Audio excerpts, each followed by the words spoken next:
अपनी बेटी निरुपमा की डेथ के बाद करनसन भाई पटेल ने उसी के घर पे बुलाए जाने वाले नाम निरमा से निरमा वॉशिंग पाउडर बनाने की शुरुआत करी।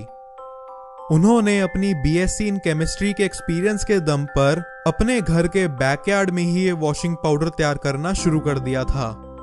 वो रोज सुबह अपनी साइकिल पे ऑफिस जाते समय निरमा को डोर टू डोर सेल करते हुए निकलते और ऑफिस खत्म होते ही दोबारा ये बेचते हुए घर आ जाते थे।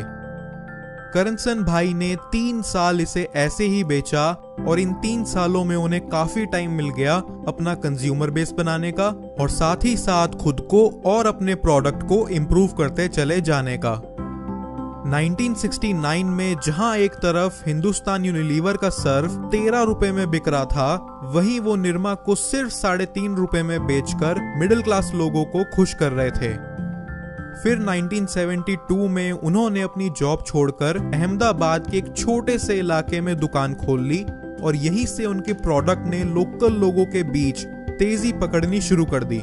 जैसे जैसे उनका काम बढ़ता चला गया, वो सेल्समैन और वर्कर्स को हायर करते चले गए और इसी तरह कुछ सालों के अंदर अंदर निरमा ने गुजरात में अपनी पकड़ बना ली। बट गुजरात से बाहर निकलकर निरमा को बाकी सिटीज में काफी निराशा का सामना करना पड़ा, क्योंकि वहां रिटेलर्स उनसे क्रेडिट पर माल उठाते थे और जब कई महीनों बाद उनका सेल्समैन पेमेंट कलेक्ट करने आता तो दुकानदार या तो उसे भगा देता था या फिर पैसों को अगले महीने पे टाल देता था। उस समय मार्केट में बड़े बड़े मल्टीनेशनल ब्रांड्स के बीच निरमा सरवाइव भी नहीं कर पा रही थी और धीरे धीरे उसका सेल्स ग्राफ भी गिरने लगा था। ये देख के करनसन भाई ने अपने सभी एम्प्लॉयज की इमीडिएट मीटिंग बुलवाई और सबको स्ट्रिक्ट ऑर्डर्स दे दिए कि जो पेमेंट करता है करे, नहीं तो मार्केट से अपना सारा माल उठवाओ और आगे की सप्लाई भी रोक दो। रातों रात मार्केट से निरमा गायब हो जाने के बाद सभी रिटेलर्स और कॉम्पिटिटर्स को थोड़ा झटका लगा, बट करनसन भाई के दिमाग में एक अलग ही गेम चल रही थी। उस समय हमारा देश बहुत तेजी से बदल रहा था और लोगों के घरों में टीवी भी बहुत तेजी से पहुंचते चले जा रहे थे।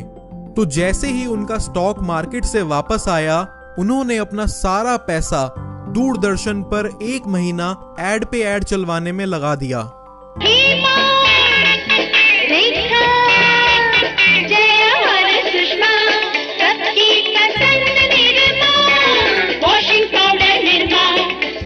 इस एड ने मार्केट में इतना बड़ा इंपैक्ट छोड़ा कि अब हर किसी को बस निरमा ही चाहिए था।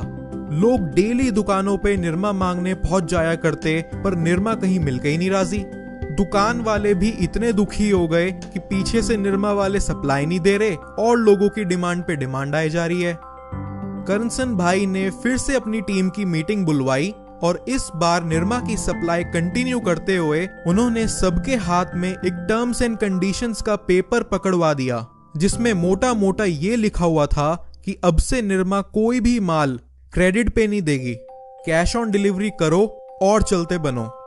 इस एक डिसीजन ने रातों रात उनके ब्रांड की इमेज बदल दी और उन्हें उस वक्त के टॉप बिजनेस प्लेयर्स की लाइन में जोड़ दिया और आज निरमा 15,000 एम्प्लॉइज तक को जॉब प्रोवाइड करती है। अंत में मैं बस ये कहना चाहूंगा कि दुनिया की चकाचौंध में हमें एक कामयाब इंसान का संघर्ष नहीं दिखता, उसके महंगे कपड़ों के नीचे धूप में तपा शरीर नहीं दिखता। जिस मुकाम पर आज वो पहुंचे हैं, उस मुकाम का चुकाया मुआवजा नहीं दिखता।